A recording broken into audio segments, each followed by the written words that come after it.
noches, bienvenidos a Opina Bogotá, el espacio para la opinión y las entrevistas en el canal Capital. Hoy tenemos un programa muy especial, diferente a todos los que hemos hecho a lo largo de este año y medio. Nos acompaña hoy el científico más importante del país, el doctor Rodolfo Ginás, con quien vamos a conversar sobre educación, sobre el país, sobre los jóvenes, obviamente sobre el cerebro, sobre sus investigaciones. Y para nosotros eso es lujo tenerlo aquí en el canal Capital. Erika Fontalvo, muy buenas noches. Hola Jessy, ¿qué tal? Muy buenas noches para usted, para todas las personas que nos ven.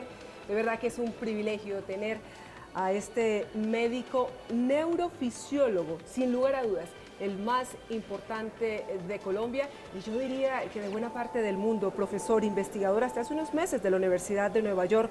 Es un hombre que pertenece a sociedades científicas del mundo y que ha dedicado toda su vida al estudio, al conocimiento y sobre todo con una generosidad excepcional frente a un tema clave, Yesid, para nuestro país, la educación. Ojalá retomemos sus sabias palabras y sigamos el camino que le hace falta a toda Colombia. La educación es lo que marca la vida de muchas personas y eso es Rodolfo Ginás, un hombre que definitivamente merece que lo escuchamos, que lo escuchemos y que compartamos toda su sabiduría. Doctor Rodolfo Ginás, buenas noches, bienvenido a Opina Bogotá de Canal Capital. Encantado de estar aquí. Vine a Colombia, a Medellín. Soy bogotano, entonces si uno viene a Colombia tiene que ir a Bogotá. Su ciudad. Bogotano no, cachaquísimo. Bueno, y no pierde el acento, no pierde el acento, usted no pierde el acento bogotano. Bueno, doctor Ginás, empecemos con el tema de la educación, que es un tema que a usted lo convoca hoy aquí en Bogotá. Sabemos que está participando de la cumbre de líderes por la educación y que ha sido invitado nuevamente a formar parte, Erika, de esa misión de sabios que hace 25 años se convocó junto con Gabriel García Márquez y otros importantes intelectuales del país para planear el futuro de Colombia. En esta oportunidad, doctor Ginás, en estos tiempos que estamos viviendo, ¿usted qué cree que le hace falta a la educación? ¿Qué está mal y qué está bien en la educación? ¿Y qué propone usted? Hay una cantidad de cuestiones sumamente serias que podemos tratar una por una. La misión de los sabios, yo se la propuse al presidente hace 25 años, como una metodología para reorganizar la educación. Y en ese entonces se presentó una solución, y era generar por lo menos un curso en el cual el conocimiento se pusiera en contexto, es decir, que se pueda entender, que no sea simplemente memorización. Aún más, se hizo un disco para computadora, de modo que los niños pudieran aprender jugando con el disco de computación. Y ahora les puedo decir en más detalle de qué se trataba la situación.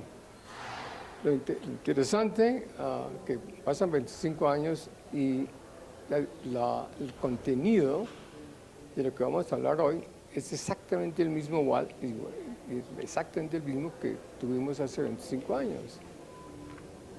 Algunos de nosotros vivimos todavía después de 25 años, otros se han desaparecido y va a aparecer un nuevo grupo que ojalá puedan realmente realizar los sueños de la cosmología que yo llamaba. Entonces, la idea básica para entrar es ¿por qué en vez de enseñar como se enseña a leer, luego a la aritmética, luego eso, por qué no se enseña cómo se adquirió el conocimiento? ¿De dónde viene lo que sabemos? ¿Cómo se entendió? ¿Cómo se generalizó? ¿Cómo se volvieron reglas de la ciencia o reglas del conocimiento? Es decir, ¿por qué no recrear lo que pasó? Entonces propuse que se llamara Cosmología. El primer año, Cosmología era un disco que tenía el contenido en el cual un niño tenía, o una niña, un joven, tenía que aprender a vivir en la selva.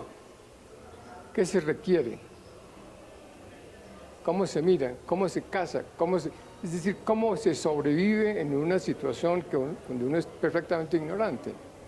¿Cuáles son las variables que hay que conocer, que hay que poder no solamente entender, sino utilizar? es como despertar la curiosidad, doctor Ginás, el contexto del cual usted ha hablado tantas veces a lo largo de su vida, incluso basado en su propia experiencia, en la relación que tuvo con su padre y con su abuelo. Exacto. Entonces, el segundo año, entonces, también lo he contado muchas veces, en vez de ser cazador, recolector, se convierte en pequeño terrateniente. Entonces, se le ocurre que quizá pueda poner una manera para que los animales no se salgan, y entonces traen los animales, entonces no tienen que ir a cazar, sino que tienen un rebaño de algo. Pero cuando se tiene un rebaño de algo, hay que aprender a contar.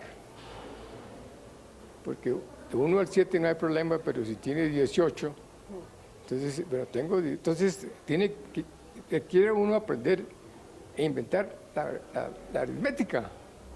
Y tiene que darle un nombre, 1, 2, 3, 4. Sí, y entonces sale de esa necesidad básica de vivir y de sobrevivir las ideas y las metodologías para utilizar el cerebro. Entonces se entiende en contexto, porque si uno tiene más de 10 animales necesita aprender a contar. Si tiene que matar, tiene que saber restar. En fin, la aritmética era un lenguaje importantísimo de sobrevivencia. Si en vez de tener que contar animales hay que contar otras cosas y hay que cambiar tanto por tanto, entonces se empieza a hacer de nuevo la multiplicación, la división. Entonces, que son cosas que salieron de las propiedades de la vida misma.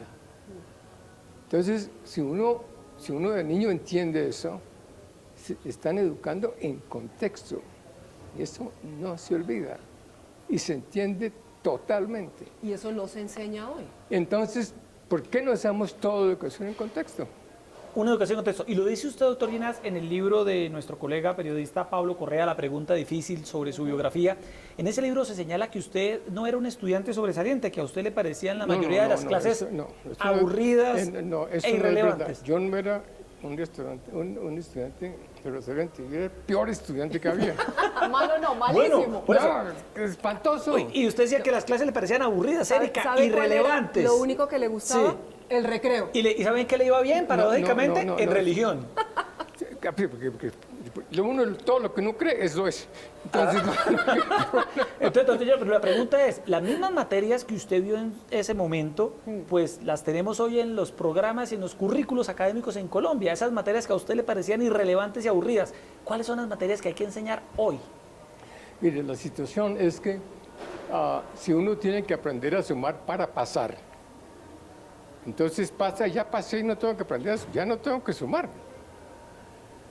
Es decir, si el aprendizaje es un mecanismo para poder seguir en el colegio, entonces uno aprende para seguir en el colegio, pero no aprende para utilizarlo. Entonces no es propio, no es de uno, es para pasar. Por cumplir. No, siempre lo he dicho, inclusive pasaba en la escuela de medicina, que uno aprende anatomía, la pasa, entonces se da un baño y todas estas vainas se van, ¿no? Se van con el agua, ¿no? Ya pasé anatomía, pues no, ya pasé fisiología, o ya pasé cálculo, ya pasé geografía, o lo que sea, inglés. Uno estudia para pasar. ¡Malo! Uno estudia para adquirir conocimiento que pueda utilizar, pero no le dicen cómo utilizar ni para qué. Es para pasar, como Radragas. No sé si ustedes conocen a Radragas. Es para pasar. Doctor Ginás, ¿cómo le cambia la vida a un niño? ¿Cómo le cambió la vida a usted, por ejemplo, con ese proceso de educar en contexto? ¿Cómo realmente puede enriquecerse la vida de mi hijo de 5 años, de mi hija de 9 años, si lo forman de una manera distinta? No para que pase una materia, otra materia y un año tras otro año. Pues hay muchas maneras. Una manera, pongamos, sería que cada niño o cada niña explicara cómo cree que es la situación. Pues yo lo que entiendo es que esto es para aprender a sumar para sumar plata. Que yo creo que estos son números que, en fin, se les da la ocasión de exponer su punto de vista. Y si uno expone el punto de vista de hoy y los demás, entonces se crea una situación realmente de aprendizaje. Y el maestro puede decir, sí, pues hagámoslo por aquí, hagámoslo por allá. Es decir, si se le da a la gente la posibilidad de utilizar y por lo tanto de adquirir y ser parte de uno, el conocimiento de la situación es muy diferente. Es decir, el contexto. Si no sirve, ¿para qué sirve contar? Entonces aprende a contar. Quienes hacen este trabajo diario, doctor Ginás, son los maestros en Colombia, los profesores. ¿Usted qué consejo le da a todos esos profesores que lo están viendo a esta hora en Canal Capital para que la formación que ellos les den a los estudiantes sea más provechosa y sea más benéfica para los jóvenes? Lo primero que hay que decirles es que piden aumento. Que pidan aumento. Bueno, no, eso es un buen consejo. No, es que ¿cómo es posible que las personas que están encargadas de formarle a uno la vida, el cerebro, le paguen mal? ¿Cómo es posible que la educación tenga tan poco dinero en la estructura del gobierno? Es que el 1.2 del PIB. Pero sí tiene tanto dinero, porque es que desafortunadamente el conflicto de ¿Cómo? tantos años en nuestro país le robó mucho espacio y muchos recursos a lo que es verdaderamente importante, que es la educación, la formación de las generaciones. La educación no tiene suficiente dinero en Colombia. Hay que aumentarlo por lo menos 10 veces, por lo menos, desde el 0,1% al 2%, de 1000 veces. ¿Y por qué? ¿A qué atribuye usted que en Colombia no haya suficiente dinero para la educación, doctor Ginás? No hay suficiente dinero para la educación porque posiblemente no se le ha pedido al gobierno, no se ha puesto en contexto la importancia de que lo que están haciendo es invirtiendo en Colombia, pero no en la tierra, sino en la gente. ¿Y qué es lo más importante de Colombia? La gente. ¿Y qué es lo más importante de la gente? Que puedan utilizar su cerebro. Y para utilizar su cerebro, ¿qué requieren? Educación. No que sean bien educados, que es lo que la gente entiende, que sean instruidos de modo para poder utilizar su inteligencia, que es fantástica, con el cerebro con el cual uno nace. Es decir, debía ser quizá los puntos, si no el punto más importante de un país. El más importante. ¿Qué tan bien instruidos, qué tan inteligentes, qué tan representantes del género humano somos los colombianos? Pero es esencial. ¿Y cómo lo hacen? A uno le enseñan y tiene un cerebro que es capaz de conocer y entender. No es recordar, que la memoria se pierde, pero el entendimiento no se pierde. Esa es la diferencia enorme. Yo entiendo, no hay nada ya más que hacer, no se necesita una cantidad de cosas, uno entiende. Pero doctor Ginás, esta revolución del sistema educativo que usted propone, ¿por dónde tiene que comenzar esa revolución? ¿Por la formación de los mismos profesores para que ellos puedan impartir ese conocimiento a los alumnos? ¿Cuánto se demoraría ese proceso? Yo no creo que el problema sean los profesores, yo creo que el problema es el pensum y el hecho, francamente, que a los profesores no se les pagan lo suficiente para que realmente se sientan que no están haciendo bien trabajo. Si les pagan como deben pagar, entonces uno lo va a hacer con mucho más seriedad, porque le va a decir la sociedad por medio de su pago que los quiere, que los respeta. Pero resulta que hablando con los profesores, muchas veces se sienten mal queridos. Sí, casi les cuesta trabajo sobrevivir. Pero ¿cómo es posible si son los maestros? ¿Quién debería hacer ese pensum? Los maestros del Ministerio de Educación, los profesionales, es decir, ese es un producto que todos los colombianos debían de algún modo ser parte de. Doctor Ginás, en su época, en los años 90, se convocó lo que se conoció, Erika, como la Misión de Sabios, de la cual hacía parte usted, nuestro Premio Nobel de Literatura Gabriel García Márquez, el historiador Marco Palacios, entre otros intelectuales. El presidente Iván Duque, Erika, ha señalado que quiere revivir esta figura de la Misión de Sabios 25 años después, y usted haría parte de ella. Para trabajar, entre otras cosas, ¿por qué no en un nuevo pensum? En una nueva manera de educar en Colombia. Claro, a cambiar el sistema. Esta misión de sabios en estos 25 años, doctor Ginás, ¿qué balance ve usted que dejó esta misión? Y la próxima misión que se convoque por parte del presidente, ¿qué debería ser? Mire, la misión de los sabios, como he hecho ya varias veces, se convocó como una idea, le presenté al presidente, se consiguieron en ese momento la gente que se pensaba que podría ser más útil en el sentido de generar una nueva metodología de enseñanza. Entonces propuse lo que se llama la cosmología, vamos a hacer esto y vamos a tener unos discos de computador, vamos a enseñar a los profesores cómo se utiliza, en fin. Se hicieron, pero no se tomaron. No funcionó, simple y llanamente. No funciona esa No misión. funcionó, no, que sí hay, por ahí están los discos, pero en fin. Y la situación realmente fue que el sistema de algún modo no le dio suficiente importancia. Se hicieron las charlas y vinimos de Estados Unidos y de todas partes y se habló y se escribió. Y yo escribí al rato, es decir, que es exactamente diciendo cuál era el problema que había que hacer.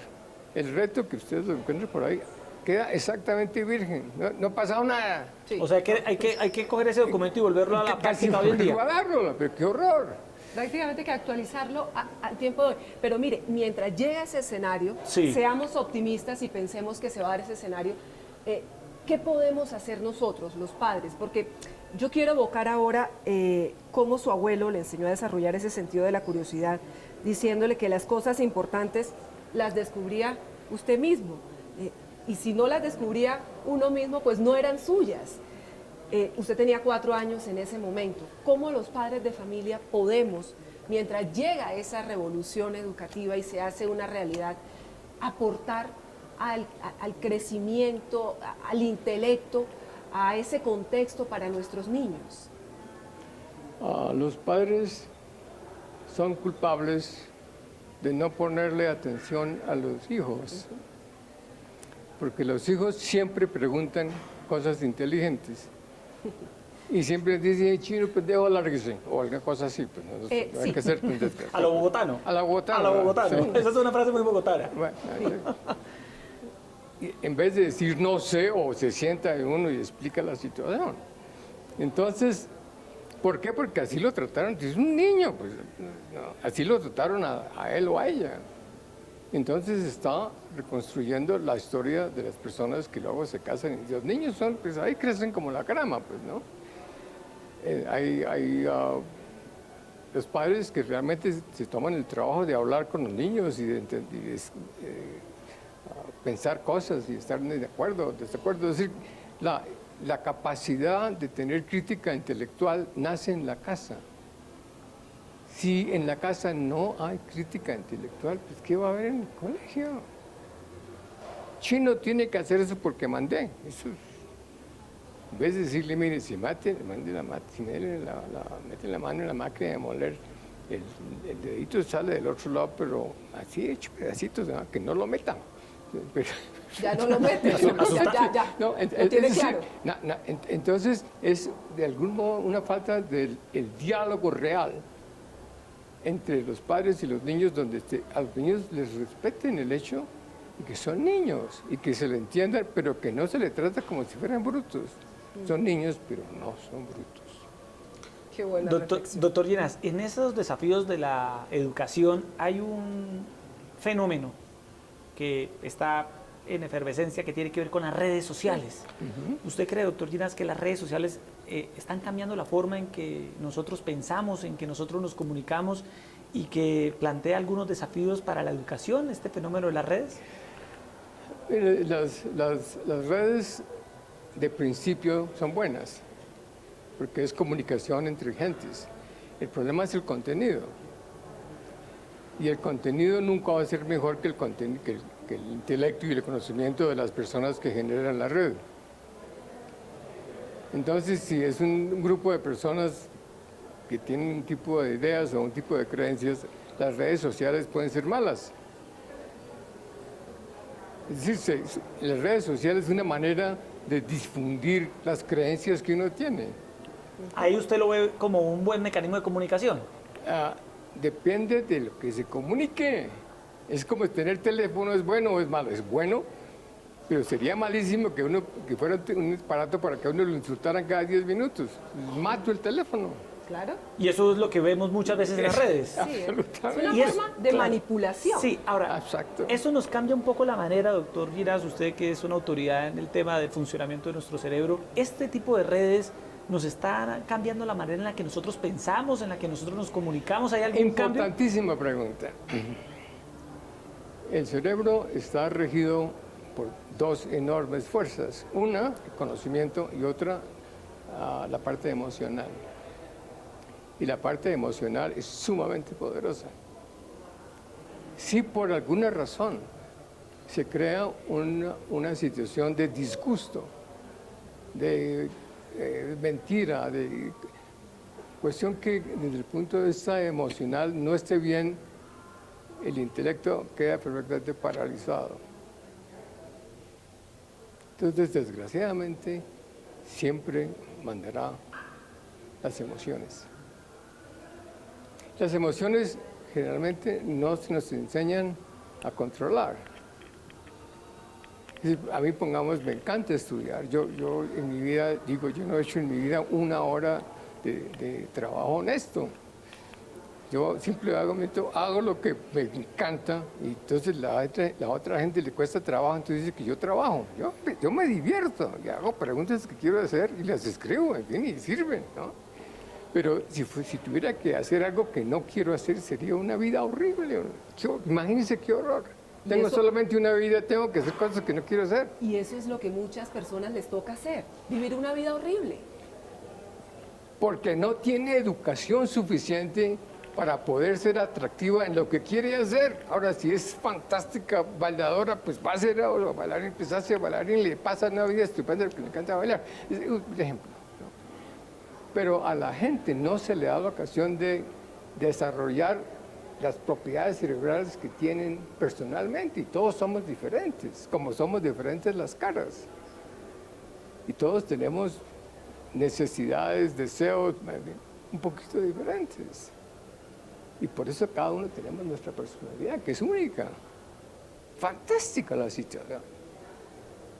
Tan fantástica que de pronto nos podemos unir y tener sociedades donde nos entendemos. ¿Estamos de acuerdo? Hay que cambiar un poquito mi idea, el color rojo, quiero el color azul, o quiero el color amarillo, para no hablar de política. Pero naturalmente, de pronto inclusive se echan bala, porque los conceptos de que no me gustan este partido o este otro partido, en fin, que es increíble. Porque son cosas que están ahí para el beneficio de Colombia, para el beneficio del país, y se convierte en el beneficio personal. La política, que siempre es muy complicada, ¿no? Así es. Hemos hablado, doctor Ginas, de educación, de los desafíos, Erika, para las nuevas maneras de educar. Hablemos un poco de Colombia hoy. Sin duda alguna, el principal problema del país es la corrupción, doctor Ginas. Usted, que es una persona cuyo pensamiento influye o incide en lo que piensan muchos colombianos, ¿usted qué piensa de la corrupción de Colombia y qué pasa por la mente de un corrupto y cómo combatir este mal? Bueno, mire, yo tendría la siguiente pregunta, y que nunca he tenido ocasión de hacerlo, la primera vez que le voy a hacer. Si a una persona que es un narcotraficante o si le gana la vida con cualquier forma ilícita, si diera la posibilidad de ganarla sin hacerla, ¿usted cree que serían malos? ¿Que serían...? Pues que es la única posibilidad que tienen. Y si es la única posibilidad que tienen, entonces la culpa no es totalmente de ellos. ¿Qué le parece? Ahora, puede haber, esa es una buena pregunta que plantea el doctor Ginas, pero puede ser en parte falta de oportunidades, que es lo que... Pues que estamos hablando de lo mismo. O la falta de O educación. la falta claro, de educación, falta de oportunidades, pero también, ¿qué Erika, pasaba con muchas esas personas cuando eran niñas? Claro, niños? o que tienen hoy oportunidades, doctor Ginas, y que encontraron en la corrupción una manera de ganarse el dinero más fácil. Pues por eso, esa es la situación. ¿Qué hacer? Educar, asegurarse que la gente tenga posibilidades de ganarse la vida de modo no ilícito. Yo estoy casi seguro que si a uno le dice, mire, no tiene que estar robando, no tiene que estar así matando, en fin, le vamos a dar la posibilidad de vivir honestamente, es mucho más, primero mucho más seguro vivir honestamente, ¿no? Menos posibilidad de que le echen una bala en todo lo demás y mucho más productivo. Y cuando uno hace las cosas bien, a uno le da placer. Me imagino, si uno es un pintor, si uno es un escultor, si uno es un sastre, si uno hace un vestido estupendo, uno se siente, yo sé hacer, en fin. Entonces, la parte emocional, es decir, yo sí sirvo, ¿vale la pena que yo exista? Que es una pregunta que nos hacemos, aunque a veces no nos hacemos tan claramente. Dice, sí, yo soy valioso, yo valgo. A mí se me puede respetar porque puedo ayudar, porque puedo, en fin. Entonces, la posibilidad de respetarse a sí mismo es importantísima, porque a uno puede engañar a los demás, pero no se puede engañar a sí mismo. Pero doctor Ginás, en un país tan desigual como es Colombia, donde hay evidentemente, sin duda, la educación, yo comparto su apreciación, es lo más importante y eso puede cambiar vidas, insisto, pero en un país donde hay tanta desigualdad, ¿cómo generar esos espacios para que esas personas en la condición de pobreza no terminen acogiéndose en una vida de ilegalidad? ¿Por qué esa pobreza? Precisamente porque No, pero a mí me parece que más que pobreza hay desigualdad, una enorme un desigualdad. momentico, que de pronto se puede solucionar de otra manera. ¿Por qué hay esa pobreza? La falta de oportunidades. Falta de educación. Porque uno, no, me imagino que uno no decide ser pobre. No. La sociedad lo pone a uno en posición de ser pobre. Que hasta cierto punto la culpa es de la sociedad. Y no le da lo necesario para poder competir y luego lo castiga porque no puede competir. Claro que no puede competir si no tiene educación. Ahora, si no quiere trabajar, si es un perezoso, entonces hay que llevarlo al psiquiatra porque resulta que la vida es muy grata. Y uno, imagínense gastarse una vida en estando en cama, pero por favor, o no queriendo trabajar, es rarísimo. El cerebro humano es de una potencia, la cosa más increíble, pero hay que darle posibilidades de expresar esa inteligencia. Y hay que respetar la vida. Es decir, una persona que tiene un cerebro que está vivo es perfectamente, es increíblemente compleja y no se le respeta por estar. Ustedes, no, es posible. Es decir, no tenemos suficiente respeto por la gente alrededor nuestro. Amar para mí solamente hay un mandamiento: amar al prójimo como a sí mismo. Los demás son tonterías. Si uno ama al prójimo como a sí mismo, tiene una sociedad fantástica. ¿Usted es optimista o un hombre pesimista o escéptico? Yo soy realista. ¿Usted es realista? Bueno, le preguntaba eso, doctor Lleras, para preguntarle a continuación. ¿Usted es realista y el futuro de Colombia cómo lo ve? ¿Con optimismo? ¿Con escepticismo? Mire, veo a Colombia con las posibilidades de ser fantástica si quiere. ¿De qué depende? Depende de la cantidad de dinero que se invierta, de las posibilidades que el sistema político genere, del nivel de educación, de lo que hemos estado hablando. Sí, la resolución está en nuestras manos o en sus manos. Es perfecto, lo que estamos diciendo, estamos hablando no es imposible, pues lo más mínimo, es totalmente posible. Pero hay que tener el deseo y hay que tener la pasión y hay que tener la fortaleza de hacerlo. ¿Es un tema de voluntad política, doctor Ginás? Es parte de la política y parte de la gente misma. Que al fin y al cabo la gente no demanda más educación, es lo que hay, ¿no? La gente tiene voto, la gente tiene voz, úsenla. O dejen de sobar, ¿no?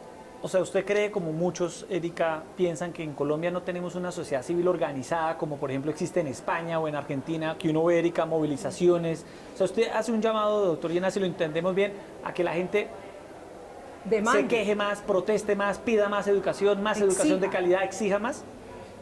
Eso podría ser una solución, pero no tiene que ser tan drástica. Imagínense que los gobernantes entiendan y la gente entienda. Entonces la transformación es mucho más sencilla. Hay que mejorar la educación. Todos estamos de acuerdo, todos estamos de acuerdo. Vamos a darle el suficiente dinero y espacio para hacerlo. ¿Sí? Vamos a respetar a los profesores. Vamos a ayudar a que el conocimiento se difunda más fácilmente. Entonces, de pronto, tiene una Colombia diferente. Si no se trata, pues, de la guerra contra Marte, pues estamos hablando de situaciones que son perfectamente solubles o si se utilizan las facilidades y los dineros de modo diferente, y las políticas, ¿no? Doctor Ginás, esta Colombia, que todos deseamos, una Colombia que se preocupe verdaderamente por la educación, es incompatible con lo que pasa con el tema del conflicto, porque bueno, se hizo la paz con las FARC, se firmó un acuerdo con esta guerrilla, pero ahí tenemos una gran cantidad de grupos armados ilegales, están las bandas criminales, está el ELN y demás, y vivimos todavía muy alrededor de esa guerra en tantas regiones. Bueno, yo tengo una pregunta que nunca he podido resolver, y es si a los guerrilleros se les diera la posibilidad de ser gente educada y profesional, si seguirían siendo guerrilleros. Porque si eso es verdad, entonces el problema no es solamente de ellos, es un problema social de Colombia. Es la falta de oportunidades. ¿Ve usted una diferencia? Puso el dedo en la galla. Pero es que volvemos a lo mismo. Sí.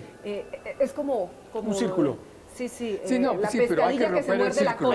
Pero para romper romper el círculo hay que conocer los componentes del círculo y por qué están. Hay países que le quería preguntar, doctor Ginás, que usted haya estudiado donde ese círculo haya existido y lo hayan logrado identificar y romper, en los cuales Colombia se pueda inspirar.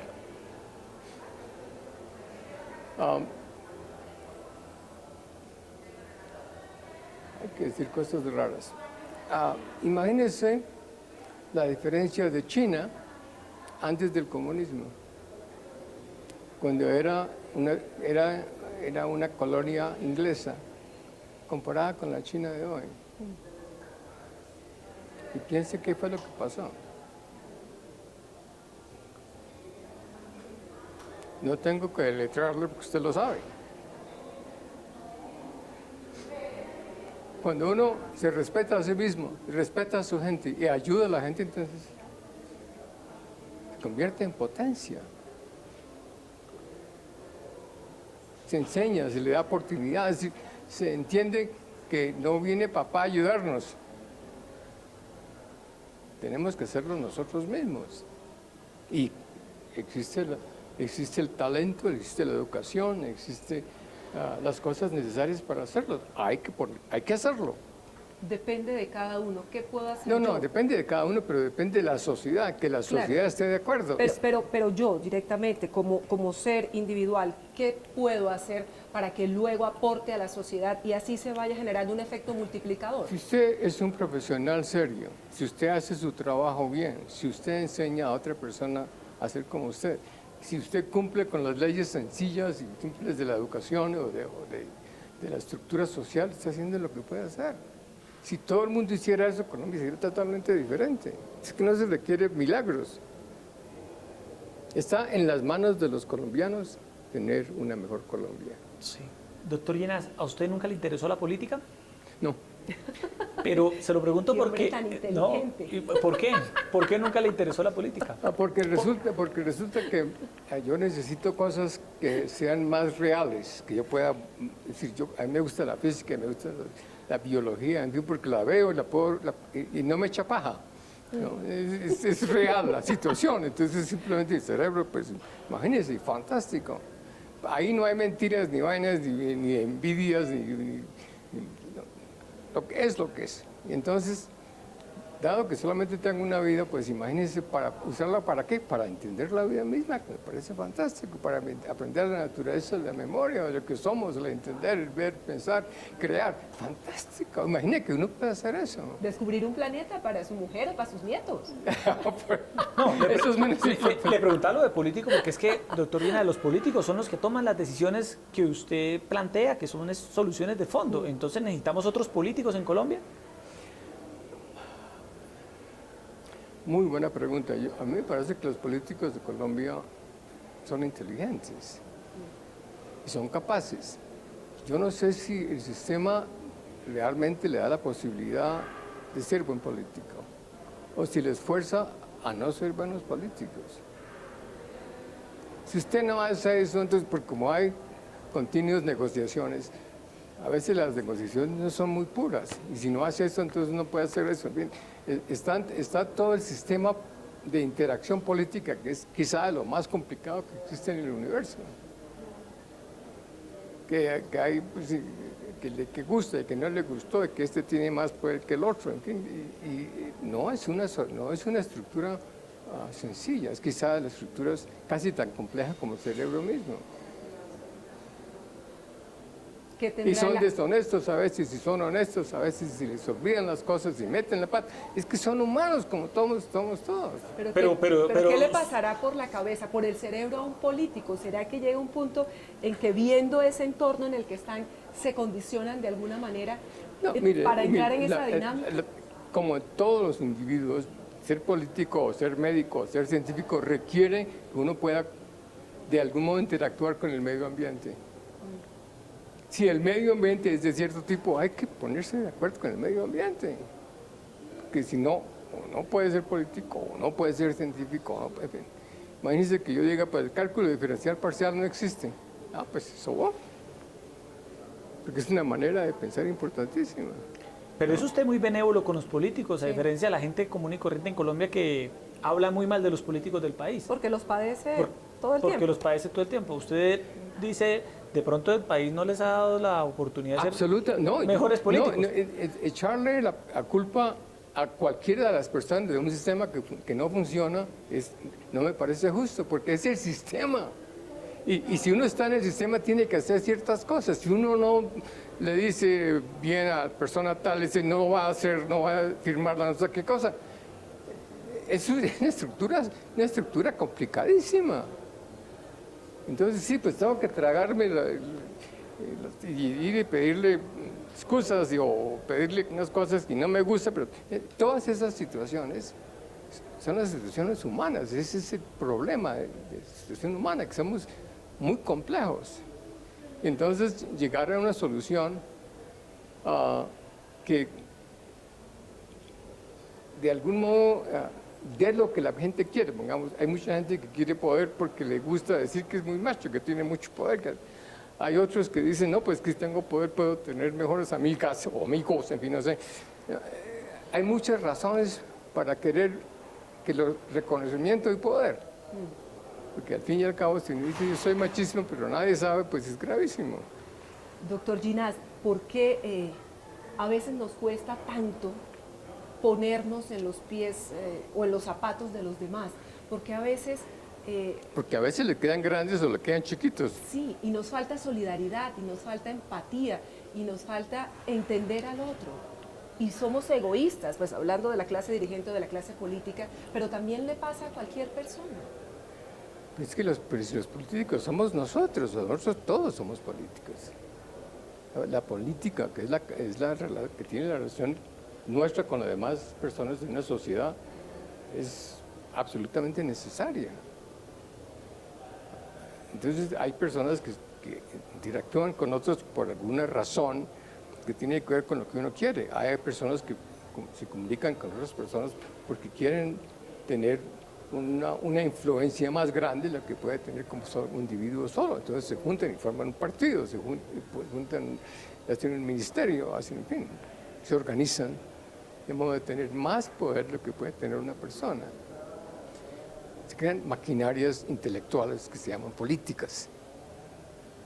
Y ya en el día a día, frente a eso, se lo pregunto porque, por ejemplo, Colombia tiene ahora una realidad muy compleja y es el caso de los venezolanos. Aquí en Bogotá tenemos más de 300.000 ciudadanos venezolanos que han llegado en los últimos meses, más de 1 millón en el resto del país. Y hay mucha gente que tiene un discurso muy complejo, muy difícil frente a esa situación que nos está pasando por delante y que aparentemente no tiene una solución en el corto plazo. ¿Qué nos pone a prueba una situación de estas? No, pero esto no va a durar, por favor. Esto no es el problema de Colombia, es un problema transitorio, no hay que ponerlo fuera de contexto. De algún modo, Venezuela sigue existiendo como tierra y en algún momento se organiza políticamente y esa gente se va por su tierra. Eso no es el problema. El problema es que los colombianos que no se van para ninguna parte, porque no es su país. Ese es el problema. El problema es los colombianos, no son los venezolanos. Los venezolanos es una cosa que va y viene, pero nosotros hemos sido malos como por 500 años. Mucho más. Doctor, Hay que buscar eso. Doctor Llenas, entramos en ¿Dónde nos cablearon mal? Entramos en los minutos finales de esta entrevista. Le queremos preguntar por dos temas finales. Uno, el tema de Bogotá. Usted es un cachaco, orgulloso de serlo. Me gusta el ajiaco. Se graduó en la Universidad Javeriana 1959. ¿Qué recuerda de esa ciudad y cómo ve a Bogotá hoy? No, mire, muchas cosas no han cambiado tanto. Otras han cambiado muchísimo, mucho más gente.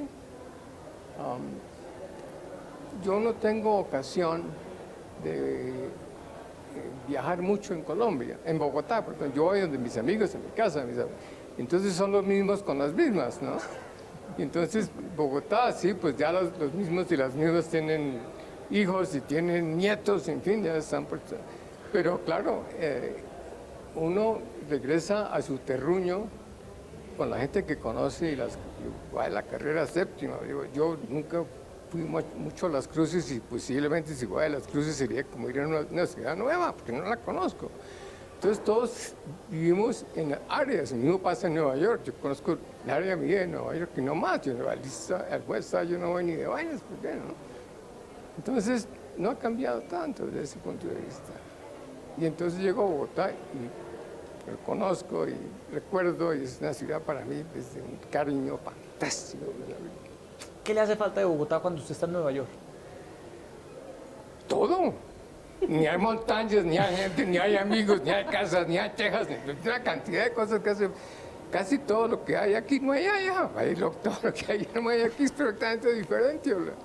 Imagínense que uno que necesitara una teja en Estados Unidos, en Nueva York. A ver, ¿quién tiene una teja, hola? ¿Es lo que es? No, pues es una cosa así. Bueno, páseme esa teja. Claro. No, es la estructura mental de la geografía, de la arquitectura, del lenguaje. Ver los cerros es ahí. Perfectamente. ¿Qué hubo, cómo te va? Imagínate. Dice, ¿qué hubo, cómo te va? Chino querido. A las 6 de la mañana, ¿qué hubo? ¿Cómo le ha ido? ¿Qué ha pasado? Chato querido. Chato querido. Chato querido, Chirriadísimo, ¿cómo te al va? final, ¿no? Con el ala al final. ¿Cómo te va? Ala. Fantástico. ¿Cuántas veces dije yo eso a alguien que aprecio? Estando Todos mis allá en Nueva amigos, York. No hay mis traducción colegas. al inglés No, para no, decirlo, no. no existe esa El ala. traducción. El ala chino querido. Está bien. Ala chino querido, pero es que así tiene que, entonces, ¿cómo se dice? Claro. Doctor Llenas, y sabemos que usted está en estos momentos con una preocupación intelectual que tiene que ver con el estudio de la vejez, la autofagia. No. Un poquito diferente. Estamos estudiando autofagia. Autofagia, que es como...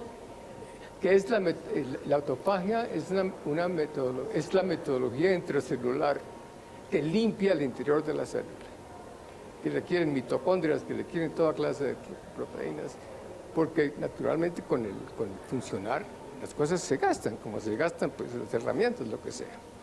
Y entonces la autofagia es el mecanismo por el cual las células se mantienen vivas y en buen estado. Entonces, en este momento estoy estudiando con estudiantes el mecanismo de la autofagia en una sinapsis del calamar, que es enorme. Se pueden hacer estudios que nadie puede hacer porque esta vaina es dificilísima. En este momento soy la única persona del mundo que hace esta preparación. Entonces, ponemos cosas, inyectamos situaciones y estamos tratando de ver cómo se optimiza la autofagia. ¿Y qué aspira a encontrar? El mecanismo para aumentar la autofagia. Claro. ¿Y eso qué produce? Si lo hacemos bien, se haría uno viejo mucho más lentamente. se corregiría un enorme número de problemas neurológicos. Es la capacidad que la célula tiene de mantenerse sana, mantenerse viva. Y claro, no tengo pues suficiente tiempo para quedarme aquí porque me están esperando allá Eso nos llevaría a vivir más tiempo y Claro. en mejores Y condiciones. no solamente más tiempo, sino más tiempo con mejor calidad de vida. Claro. Las cosas todavía le funcionan a la gente, digamos, para no entrar en detalle, ¿no? Bueno, Hay un tema, Ahí- una pregunta sí, para cerrar la final, última pregunta. porque me parece que no hemos tocado algo muy importante. En ese estudio del cerebro, al que ha dedicado su vida el doctor Rodolfo Ginás, él ha dicho que lo más erótico que existe es el cerebro y que amar es No, cerebralmente... es lo único erótico que existe, no es lo más. No, es lo único. Una persona descerebrada, Cero el erótica. erotismo, Pero amar es cerebralmente un baile y hay que bailar con el que pueda danzar con el cerebro de uno. Y el que tenga dos pies izquierdos, entonces, un consejo para los que aman y no, los que aman tienen bien. dos pies izquierdos, lo importante es, ¿el cerebro está bien o no? Y los dos pies izquierdos, no importa. Lo importante es aquí, todo está aquí. Querer